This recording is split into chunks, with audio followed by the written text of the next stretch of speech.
finally have some time to jump on here during dinner time. So tonight I'm going to make, I've got some salmon that I thawed out. I'm either going to do some potatoes or maybe there's some pasta and a salad because I've got a lot of good salad greens from the farmer's market.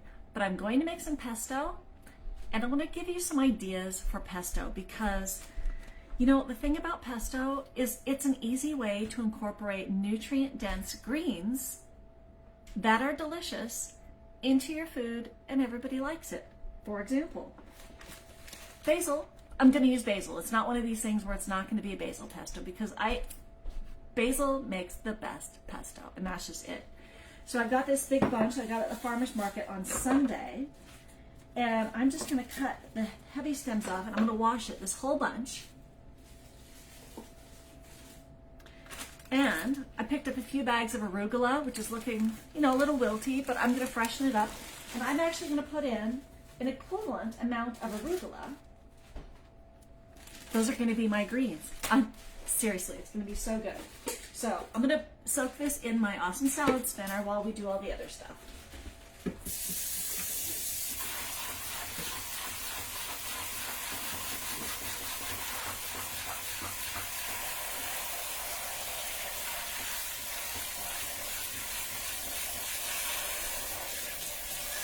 Okay.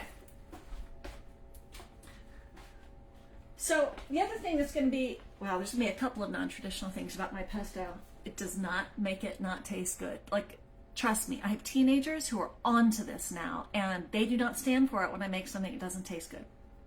I don't get away with it.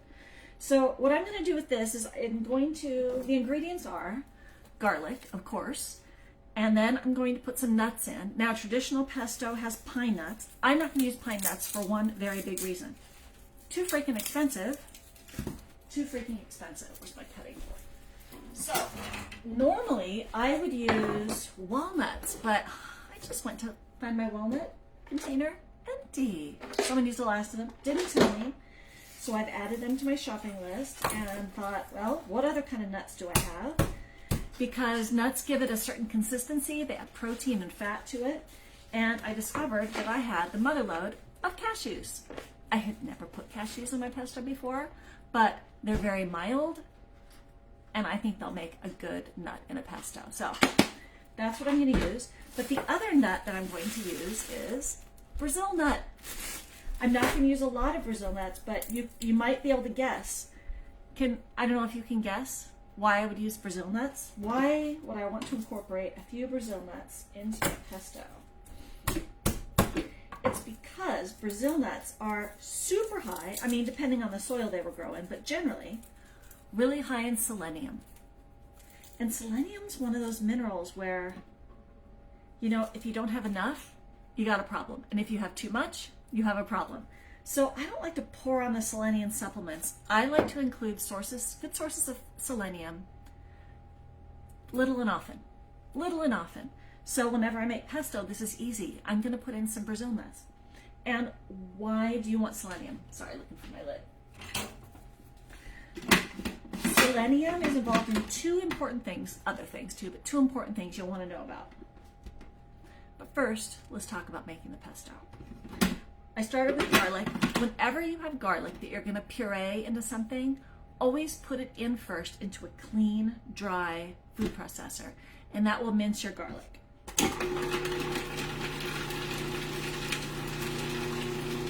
I'm using 2 cloves. Oh, if you have garlic scapes, which I do, I totally forgot to use them. A bunch of garlic scapes make a really mild and flavorful pesto along with everything else. I'm going to put in salt, and I'm putting in a really generous amount of salt because I'm not putting Parmesan cheese in here as much as, I don't add it right away. When I'm dressing my pasta, I'll put Parmesan at the end because, again, Parmesan's expensive.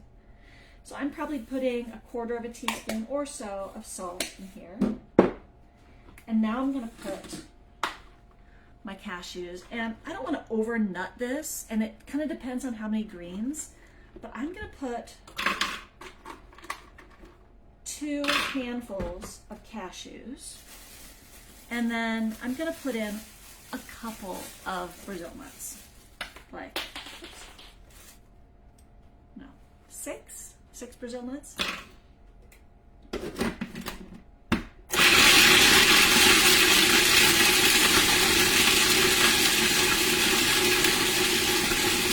blend it until it gets more quiet. When it gets quiet, I know that it's all ground up. There. It's like a meal now, like cashew meal.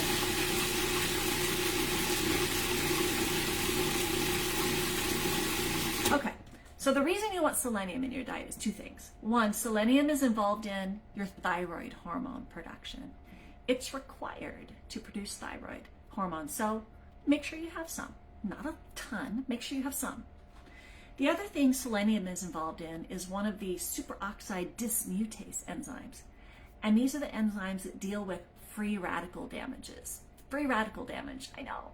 So like a big antioxidant. And you want that to deal with like chemicals and really, I mean, you need to deal with free radicals just in your own metabolism. When you are using oxygen to make ATP, it creates free radicals. So you need superoxide dismutase to deal with all that stuff. Otherwise, you would just rust, right? So that is why I think of pesto as a superfood.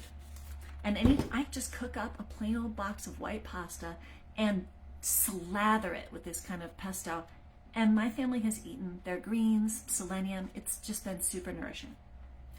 All right, so now that's kind of it. Now I'm going to add my greens and my olive oil, so hang tight.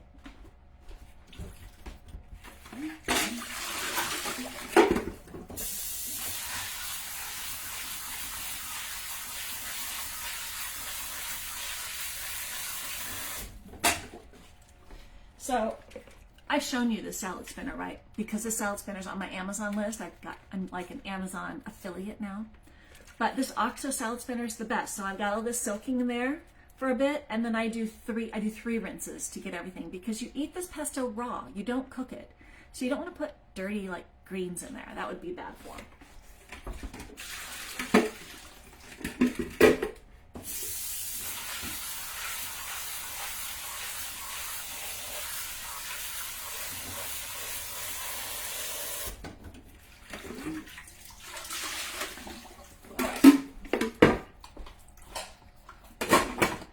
Yeah, can you see what I'm wearing right now? This is totally funny. So you know I do telehealth. So people only see me from like the chest up. So I wear kind of a nice top, and I had a jacket over this earlier today. And I don't know if you can see, but I've got these gray, kind of ugly gray joggers. Nice on top, sweats at the bottom. And fuzzy slippers.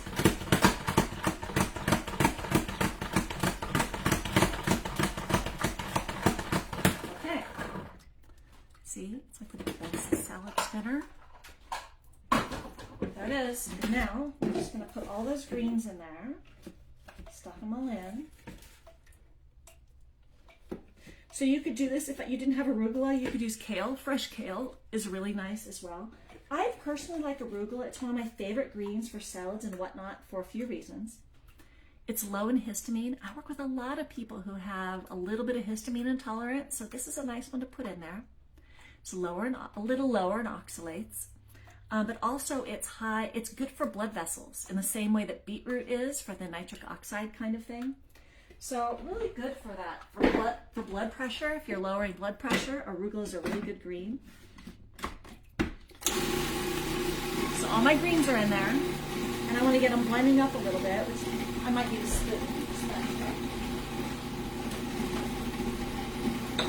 And then I'm going to get my olive oil. Mushing down. Let's punch it. So what are those ingredients? We had 2 cloves of garlic, 1/4 teaspoon of salt, 2 handfuls of nuts, walnuts or cashews, the nut of your choice, and not peanuts. That would be really gross. And then maybe 6 or 7 Brazil nuts. I find too many Brazil nuts and I don't like the flavor of it, but that's about right. And then fill your food processor with like half basil and half kale or arugula. You can throw in other herbs, but I think other strong herbs, like I've thrown oregano in there and it just messes with the flavor, to me. And now I'm going to pour olive oil in there until it makes a paste.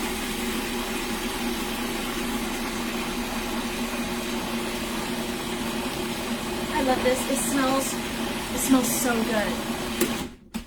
And I'll scrape it down, but I want you to see, look at this color. It's so good. That's it. That's all I'm gonna do. It's on the cord. So what I do with this is the usual, you know, I will put it in with pesto. The other thing I love it with, because I'm making salmon, is I love a rice bowl with rice, salmon, broccoli, or other greens, and then pesto is my sauce. And when I make big batches of pesto like this, I use it really liberally on things like that as a dressing. So good. But you could put, gosh, yeah, well, you know, you could put pesto on pizza. You can do pesto. Just be really, really open-minded with what you'll put pesto on, because it tastes so good and it's so good for you. Pesto also freezes well, so you can put it into, you know, jelly jars. What's a jelly jar? You can put it into jelly jars. This one has nutmeg in it. And freeze it like that. You can also put it in ice cube trays and freeze it, and then take your ice cube tray of frozen pesto cubes and then dump all that into a Ziploc bag, label it, and then put it in your freezer. And then anytime you want a little pesto, when I do that, I tend to just use basil, because I just want like the basilness. I don't need to bulk it up with all the arugula and kale. But then I can thaw it out anytime I want to plop some basil into my lentil sausage soup. I can make a creamy tomato basil soup really quickly. Whenever I make spaghetti bolognese, I like to put in a little cube of basil at the end, because I always make spag bowl in the winter time when I don't have basil. So it's just great to have this. But, you know, do yourself a favor.